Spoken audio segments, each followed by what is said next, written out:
নমস্কাৰ প্ৰতিদিন খবৰ চাই থকাৰ বাবে ধন্যবাদ আৰু এই মুহূৰ্তত দিব লাইছো আজি দিনটোৰ বহুকেইটা গুৰুত্বপূৰ্ণ খবৰ অসমৰ লগতে ভাৰতবৰ্ষৰ বিভিন্ন প্ৰান্তৰ পৰা ৰাষ্ট্ৰীয় আন্তঃৰাষ্ট্ৰীয় বহুকেইটা খবৰ যুগুতোৱা হৈছে আৰু প্ৰতিটো খবৰে আপোনাৰ বাবে বহুত বেছি গুৰুত্বপূৰ্ণ হেয়ে আপুনি বাতৰিটো আৰম্ভণিৰ পৰা সম্পূৰ্ণ শেষ মুহূৰ্তলৈকে চাই থাকিব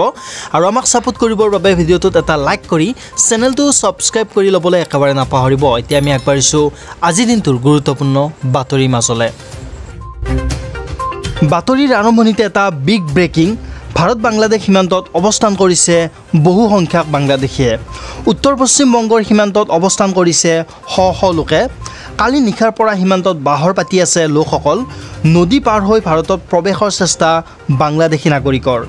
বিজিবি আৰক্ষী বিএছএফে ছত্ৰভংগ দিয়াইছে লোকসকলক আৰু বাংলাদেশ সীমান্তত সুৰক্ষাৰ দায়িত্বত থকা বিএছএফে সদৰি কৰিছে এই তথ্যটো এক ভয়ংকৰ খবৰ এই মুহূৰ্তত জনাইছো আপোনালোকক আৰু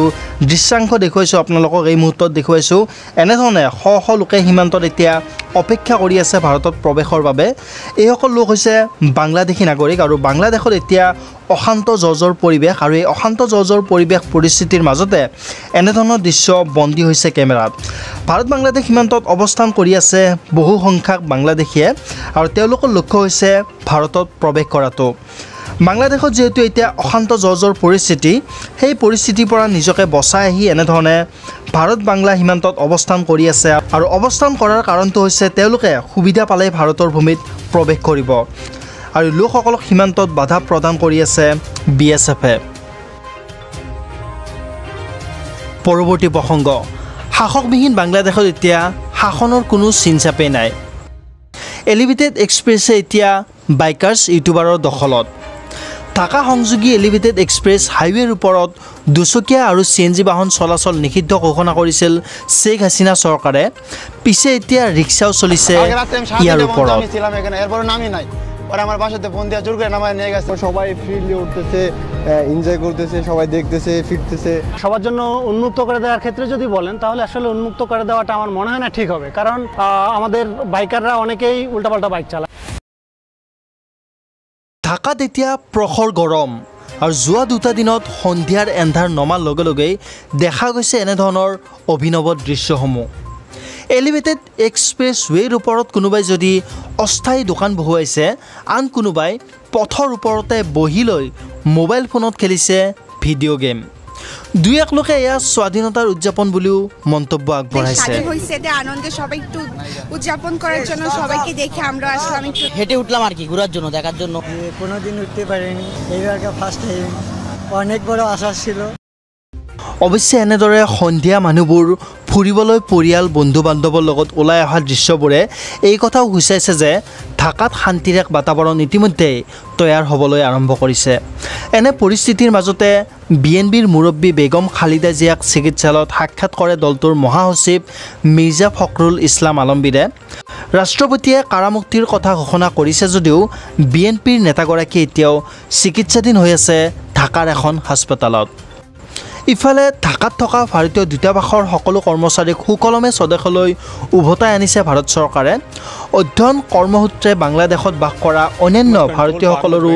দেশলৈ প্ৰত্যাৱৰ্তন অব্যাহত ৰৈছে बहुत से स्टूडेंट मारा गया अनऑफिशियली काउंटिंग है ऑफिशियली वो बता रहे हैं कि 200 प्लस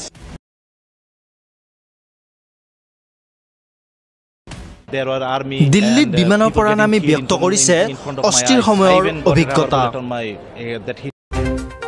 এইপিনে অস্থিৰতাৰ মাজতে আজি বাংলাদেশত অন্তৱৰ্তীকালীন চৰকাৰৰ শপত গ্ৰহণ অনুষ্ঠান নোবেল বিজয়ী মহম্মদ ইউনুছ হ'ব অন্তৱৰ্তীকালীন চৰকাৰৰ প্ৰধান উপদেষ্টা বাংলাদেশ সেনাৰ প্ৰমুখে ঘোষণা কৰিলে শপত গ্ৰহণৰ দিন আৰু আজি বাংলাদেশৰ সময় অনুসৰি নিশা 8 বজাত হ'ব শপত গ্ৰহণ অনুষ্ঠান উপদেষ্টা পৰিষদত 15 জন সদস্য থকাৰ সম্ভাৱনা এটি গুৰুত্বপূৰ্ণ খবৰ এই মুহূৰ্তত জনাই আছো আপোনালোকক পুনৰবাৰ উল্লেখ কৰিছো অস্থিৰতাৰ মাজতে আজি বাংলাদেশত অন্তৱৰ্তীকালীন চৰকাৰৰ শপত গ্ৰহণ অনুষ্ঠান আৰু নোবেল বিজয়ী মহম্মদ ইউনুছ হ'ব অন্তৱৰ্তীকালীন চৰকাৰৰ প্ৰধান উপদেষ্টা বাংলাদেশ সেনাৰ প্ৰমুখে ঘোষণা কৰিলে শপত গ্ৰহণৰ দিন আৰু আজি বাংলাদেশৰ সময় অনুসৰি নিশা 8 বজাত হ'ব শপত গ্ৰহণ অনুষ্ঠান উপদেষ্টা পৰিষদত 15 জনকৈ সদস্য থকাৰ সম্ভাৱনা ব্যক্ত কৰা হৈছে পৰৱৰ্তী খবৰ বাংলাদেশৰ পৰিস্থিতিক লৈ উদ্বিগ্ন মন্ত্ৰী অতুল বৰা এনে পৰিস্থিতিতে এসময়ত বাংলাদেশৰ পৰা অনুপ্ৰৱেশ ঘটিছিল অনুপ্ৰৱেশৰ বাবে 1979 পৰা 1985 চনলৈ চলিছিল অসম আন্দোলনত শ্বহীদ হৈছিল প্ৰায়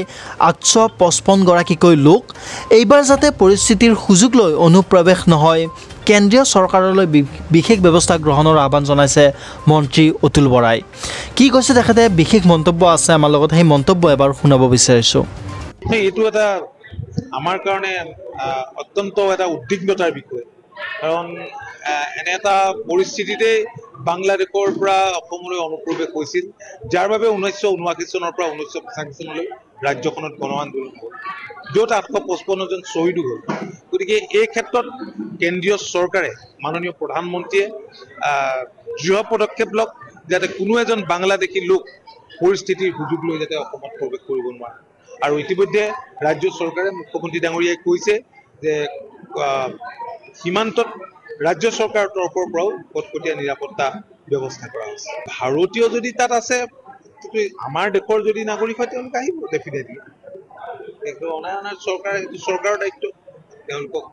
নিৰাপদে ঘূৰাই অনাৰ দায়িত্ব চৰকাৰৰ কিন্তু অসমৰ ছাত্ৰ ছাত্ৰী তাত হেৰি হৈ আছে এইখিনি নিৰাপদে পৰৱৰ্তী খবৰ চৰকাৰৰ শস্য নিকা নিযুক্তিৰ প্ৰসংগৰে কংগ্ৰেছৰ বিৰুদ্ধে পুনৰ আক্ৰমণাত্মক মুখ্যমন্ত্ৰী ডক্টৰ হিমন্ত বিশ্ব শৰ্মা এপিএছচিত চলা নিযুক্তিৰ দুৰ্নীতিক লৈ পুনৰ সৰব হৈছে মুখ্যমন্ত্ৰীগৰাকী সঠিক অনুসন্ধান কৰাৰ বাবে আৰক্ষীৰ অনুসন্ধান শাখাক ধন্যবাদ কংগ্ৰেছৰ বিৰুদ্ধে চাকৰিৰ বজাৰ চলোৱাৰ অভিযোগ মুখ্যমন্ত্ৰীৰ অসমৰ অখণ্ডতা সুৰক্ষা ভৱিষ্যতৰ কথা কোৱাসকলে চাকৰিৰ বজাৰ খুলিছিল লাখ লাখ টকা চাকৰিৰ নামত লোৱাসকলে নতুন অসম নিৰ্মাণ কৰিব নোৱাৰে ৰাকেশ পালৰ দৰে ব্যক্তিক কোন চৰকাৰে কোন দলে নিযুক্তি দিছিল অসমৰ জনতাই সেই ইতিহাস কেতিয়াও পাহৰি যাব নোৱাৰে এই মন্তব্য কৰিছে মুখ্যমন্ত্ৰী ডক্টৰ হিমন্ত বিশ্ব শৰ্মাই সেই বিশেষ মন্তব্য আছে আমাৰ লগত এবাৰ শুনাব বিচাৰিছোঁ আজি যিসকল ব্যক্তিয়ে অসমৰ সুৰক্ষাৰ কথা কয় অসমৰ ভৱিষ্যতৰ কথা কয় তেওঁলোকক মই এটাই কথা কম যে লাখ লাখ কোটি কোটি টকালৈ চাকৰিৰ দুৰ্নীতি কৰা ব্যক্তিসকলে নতুন অসম কেতিয়াও নিৰ্মাণ কৰিব নোৱাৰে অসমৰ ইতিহাসে কেতিয়াও পাহৰি যাব নোৱাৰে যে ৰাকেশ পালৰ দৰে ব্যক্তিক কোনটো চৰকাৰ কোনটো ৰাজনৈতিক দলে নিযুক্তি দিছিল আৰু কাৰ কাৰণে ৰাকেশ পালক দুখ দিয়াৰ পৰিৱৰ্তে ৰাকেশ পালৰ দৰে ব্যক্তিক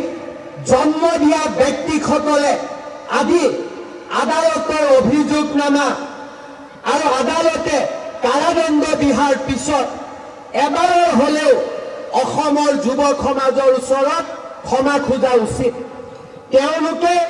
ৰাকেশ পাল আৰু সেই ধৰণৰ সদস্যসকলক নিযুক্তি দিয়াৰ বাবে অসমৰ এটা প্ৰজন্মই চাকৰিৰ পৰা বঞ্চিত হ'বলগীয়া হ'ল তেওঁলোকৰ বঞ্চিত জীৱন আৰু বঞ্চিত যৌৱনক আজি কোনে উভতাই দিব যিসকলে এই ধৰণে ৰাজনীতি কৰিলে যিসকলৰ দিনত লোকসেৱা আয়োগ অসম পুলিচৰ নিযুক্তিত কলংক আৰু কলুষিত হৈছিল তেওঁলোকে এবাৰৰ বাবেও অসমৰ যুৱ সমাজৰ আগত ক্ষমা খোজা উচিত